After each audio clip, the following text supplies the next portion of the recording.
What's up, everybody? It's the Ginger Yeti, and I'm checking in from home. So today what I have on offer is another beer that my good friend Abe brought back from Hawaii for me. This is the Fire Rock Pale Ale. It's from Kona Brewing Hawaii. Now, if you saw my video on Longboard, I did a long discussion about Kona Brewing and what went on in the history of it. And I also talked about the cans and why they are the way they are a little bit. But briefly, Kona Brewing Hawaii is its own separate independent entity. You can only get Kona Brewing Hawaii beers in Hawaii. It's unfortunate that Untapped and Beer Advocate don't differentiate between the Kona Brewing Hawaii and the AbInbev abomination that's called Kona Big Wave and still has some of the remnants of Kona on it. But this is a total independent brewery. You can only get it in Hawaii. Like I said, this is the Fire Rock Pale Ale. On the can here, like I said, I mentioned something about the can. The can here, if you see up top here, it's got these ridges. I spoke about that in my longboard video too, but basically they have the cans produced in Hawaii by the Ball Company. And the Ball Company is only set up to do cans like this.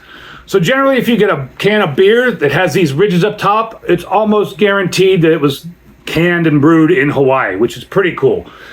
And you also know if it's a Kona beer, that's actually from the Kona Brewing Hawaii and not from that abomination that AbInbev still uses the name for. So, on the can here, it's got a picture of people sitting in front of a lake watching a lava flow from a volcano. It says, made in Kona, Hawaii, Kona Brewing Company. On the side here, brewed by Kona Brewing Hawaii, Kona, Hawaii. It's 5.8%. Yeah, 5.8% alcohol by volume. Mahalo for drinking responsibly. And on the back of the can here, it's got a map of Hawaii, and it shows where the brewery location is, as well as the brew pub and their two brew pubs they have. And on the back here it says, go with the flow. Fire Rock Pale Ale was one of Hawaii's first craft beers, brewed in 1994. It's bright and lively like the lava that flows down from Kilauea to the ocean, raising the island from the sea with each fiery rock. Brewing liquid aloha since 94. And on the bottom here, there is a candle date, although it is blurry. It looks like it says 5/5/26, so May 5th of 2026. Thank you, Abe. Really appreciate you bringing back these beers from Hawaii. So I'm super stoked to have these because they're actual Hawaiian beers, which is really cool. And let's get into the beer here. As I said, it's a shame that Untapped doesn't differentiate between like the Kona Brewing Company Hawaii, which is its own independent thing, and the beers that were brewed throughout the different conglomerations and eras of Kona Brewing. However, it is what it is, right? So on Untapped, this gets a 3.46 with over 232,000 check-ins. Although I doubt that 232,000 people have had this version of the beer. On Beer Advocate, it gets an 82 good with almost 2,500 ratings.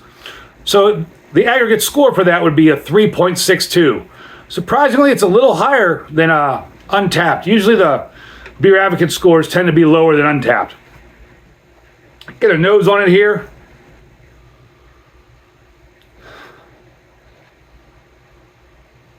Not really picking up much on the nose. For a pale ale, I'm surprised there's just a faint hint of malt. Just like a very, very, very faint hint of malt. And maybe a hint of floral hop. But either my nose is broken or the nose isn't very strong on this beer. Could be that my nose is broken. I don't have the best nose, even though it's gigantic. As far as color goes, that's like an auburn color. It almost looks like an amber beer. It's kind of dark auburn. Can almost see through, but not quite.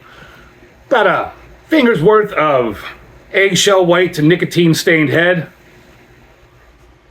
And I'm excited to try my second beer from Hawaii. Find out if this is any good. Cheers, everybody.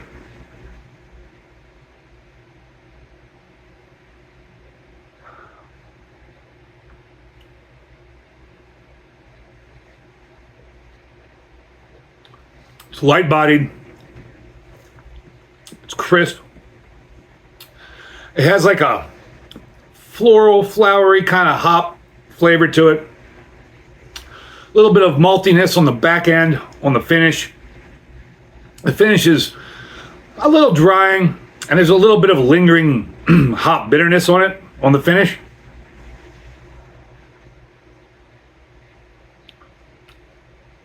But overall, this is a really tasty beer. This would be a nice evening beer, sitting there watching the lava flow down the volcano. Just a generally nice evening beer. It's perfect beer for this evening here in Cleveland. I'd give this beer a big horns up. So if you ever get to Hawaii, make sure you check out the Kona Brewing Hawaii. And if you pick up some sort of beer around the U.S. or wherever you are, and it says Kona, and it's not Kona Hawaii, or it doesn't have these ridges, it's probably some abomination from AbInbev. Put it back on the shelf and find something better. Thank you all for watching. I really appreciate it. And as always, embrace the adventure.